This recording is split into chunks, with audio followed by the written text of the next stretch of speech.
Ozgina yordam qilsang, men ayvonda qumlarni olib bersam, sen tashqariga olib chiqsang bo'ladimi? Shunga chaqirdingmi? Men qabrdan qo'rqaman, jindimisan sen? Ke, nimaga qo'rqasan? Erkak kishiga farz-ku qabr ko'lash. Ke, men yoningdaman-ku, ichkarida bo'laman. Ke.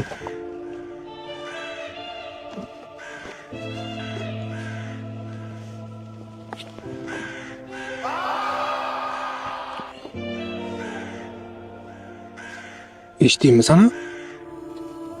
Nimani? Ana do'stim.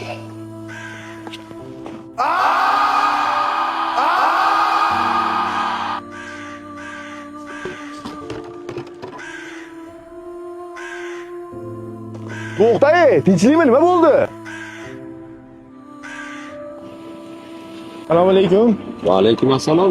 Yaxshimisiz? Keling uka. Aka, mana shu mahallada bir hafta oldin o'lgan odam bor ekan. Ha, bor, erkak kishi. Tinchlikmi? Qarzi bormidi? Yo'q aka, qarzi yo'q edi-yu. Shu odam aka qanaqa odam bo'lgan? Ha, u odam xotinini gapiga kirib, aka-ukalari bilan yer talashib, ko'chaga chiqargan dilozori odam bo'lgan. Yer talashadigan insofsiz, vijdonsizlar shuni eshitsin. Buni Xudodan qo'rqmaydigan pastkashlar shuni eshitsin. Yer aytarkan, "Ey, ikkoving ahmoqdir ekan. Men ikkovingniki ham basmandir ekan. Sen ikkoving menikisandir ekan." Bu degani qarang, bitta o'sha 40 santimetr deb bugun aka-ukalar teskari, ertaga jiyanlar nima bo'ladi? Mabodo umuman kelishib bo'lmaydigan darajada bo'lsa, to'rsotlik tashab chiqib keting arendaga.